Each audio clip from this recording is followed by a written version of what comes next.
Pessoal, chegamos na aula 18, onde nós trabalhamos com os números reais, né? Os números reais, eles têm um símbolo que é um R, né? Então o símbolo dos números reais é um R com um tracinho assim, ó. É assim que é representado os números reais. Normalmente nós vamos ver os números reais assim, né? Por exemplo, se eu tenho uma expressão lá, que eu estou olhando no exercício, está escrito assim, ó, por exemplo, x pertence aos reais. Então aqui eu estou dizendo que o meu número x pertence ao número real. Ele é um número real. Então ele pode ser, se ele é um número real, ele pode ser tanto um número natural, como ser um número inteiro, como ser um número racional, como ser um número irracional. Porque o reais compreende todos esses números, né? Então vamos desenhar aqui o conjunto dos números reais. A gente, acho que na aula que nós falamos sobre números irracionais, fizemos esse desenho e daí, na hora que nós mostramos, nós deixamos uma lacuna ali no conjunto que não ficou muito legal. Então eu vou fazer mais caprichoso aqui para a gente fechar esse assunto de uma forma legal. Então aqui eu vou fazer um conjunto, né? Olha, aqui é um conjunto.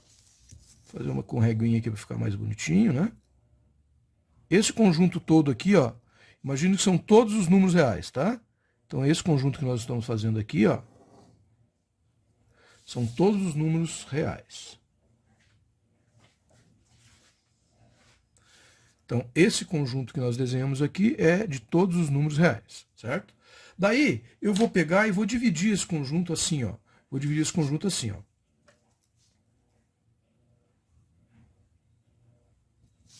Desse lado aqui, ó, eu vou dizer que nós temos os números irracionais. Então, aqui, ó, eu tenho os números irracionais.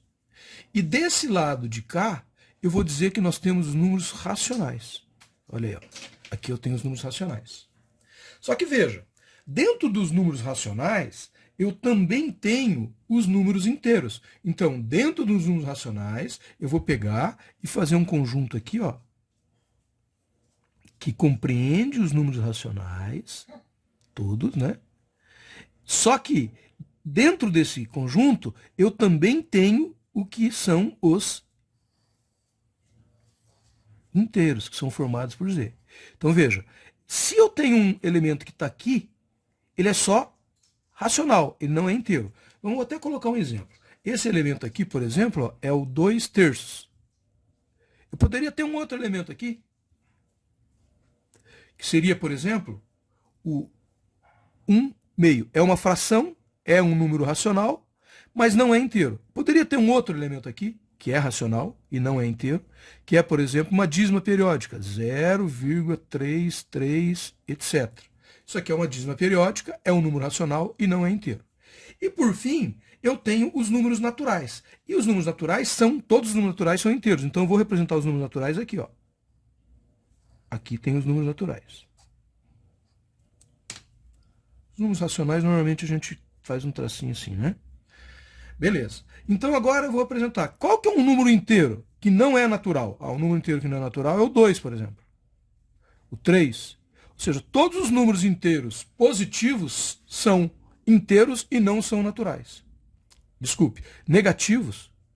Todos os números inteiros negativos são inteiros e não são naturais. Já, para ser natural, eu teria que ser positivo. O 2, por exemplo. E o 3 é natural. Também é inteiro, mas é natural. E o 0 também faz parte dos naturais. Então o 0 está aqui dentro. Certo? Assim a gente montou o conjunto dos números reais. Então, eu tenho aqui os números reais, que é composto pelos irracionais e os racionais. Daí eu tenho os números racionais, que dentro deles, ou seja, qualquer número inteiro também é racional e qualquer número natural também é racional. Né? Então, assim a gente tem o nosso conjunto de números reais. Então, para fazer de uma forma bem rápida, né, a gente pode fazer assim, na hora que eu estou na dúvida se um número, onde que está posicionado esse número, eu vou simplesmente montar esse esqueminha aqui, né? Eu vou pegar lá, olha, eu tenho os naturais, daí eu tenho os inteiros, e daí eu tenho os racionais. Então aqui, ó, eu tenho esse formato aqui, ó, certo? Bom, tudo que é racional não é irracional. Então eu vou tirar isso daqui e aqui eu vou colocar os irracionais. E isso tudo aqui são os reais, certo? Por isso que você pode verificar, às vezes, né, que os números irracionais eles são representados dessa forma. Ó. São os reais menos os racionais. Né? É outra forma de eu representar os números irracionais. Eu posso, se eu tiver num enunciado de um problema dizendo que são os números reais menos os racionais, é a mesma coisa que eu dizer que estamos falando dos números irracionais. Espero que tenham gostado. Até uma próxima.